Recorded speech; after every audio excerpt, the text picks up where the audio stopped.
রাখতে বাধ্য করেছে।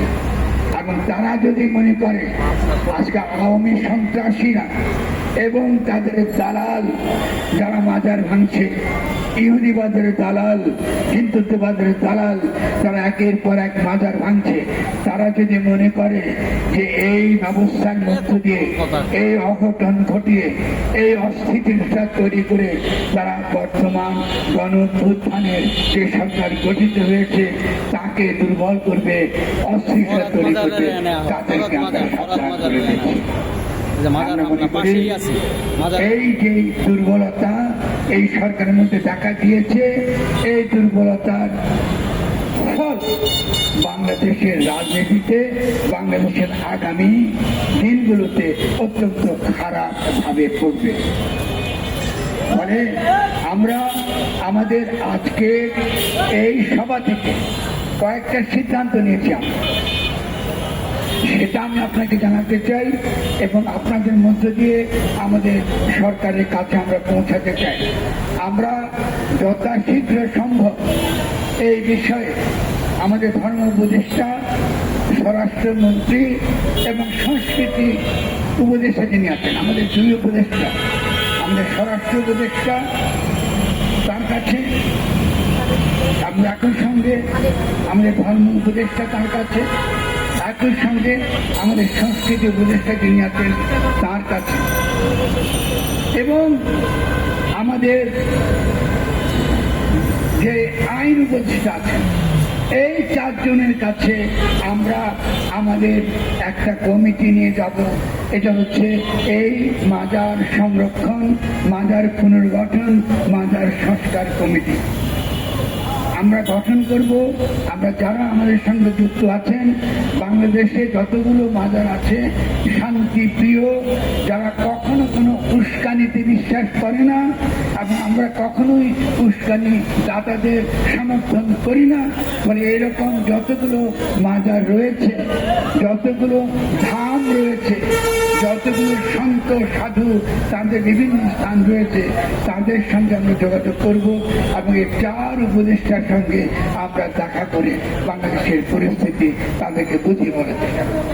আমরা আশা করব আমরা যখন আপনাদের কাছে যাব আপনারা আমাদেরকে দেখা করবার অনুমতি দেবেন, এবং যদি আপনারা দেখা না করেন, স্বভাবতই যাকে বলা হয় শান্তিপ্রিয় ধর্ণা, আপনাদের বাড়ির সামনে আমরা বসে পড়ব।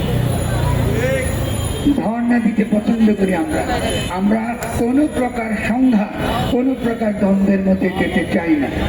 আমরা একই সঙ্গে যারা বাংলাদেশে অস্থিতিশীল পরিস্থিতি তৈরি করতে চাচ্ছে তাদেরকে সাবধান করে দিচ্ছি যে আপনারা যেভাবে এই সরকারের বিরুদ্ধে চক্রান্ত করছেন, সে চক্রান্তের ফাঁদে আমরা পা দেব না।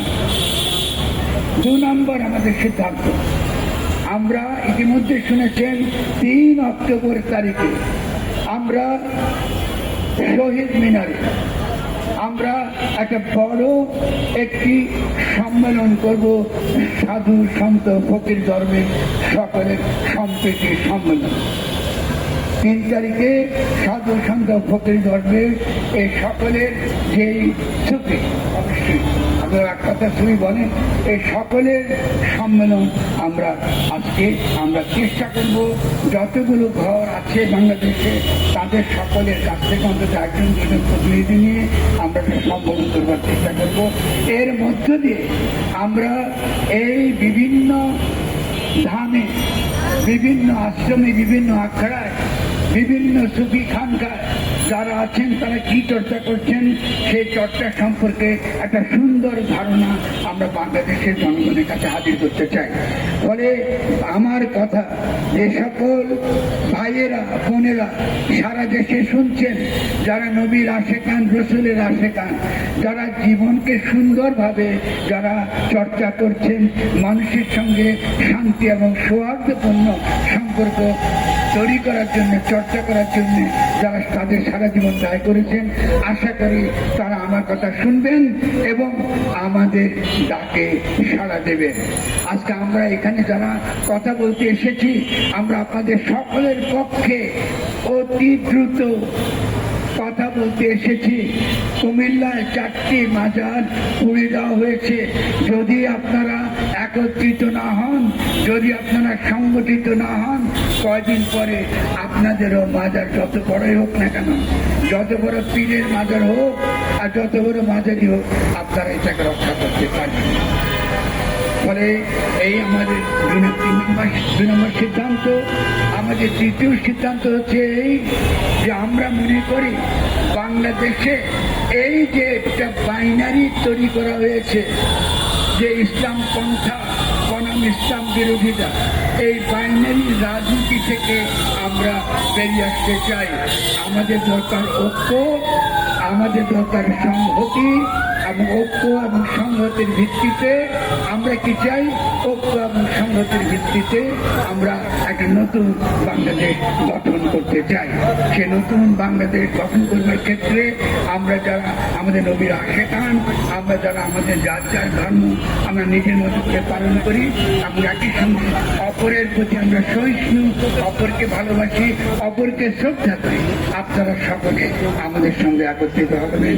আগামী 3 অক্টোবর আপনাদের সবাইকে আমাদের যে জাতীয় সম্মেলনে যেন আপনারা যোগদান করেন, সেই ঘোষণা দিয়ে আমি আমার বক্তব্য শেষ করছি। আমাদের সাংবাদিক ভাই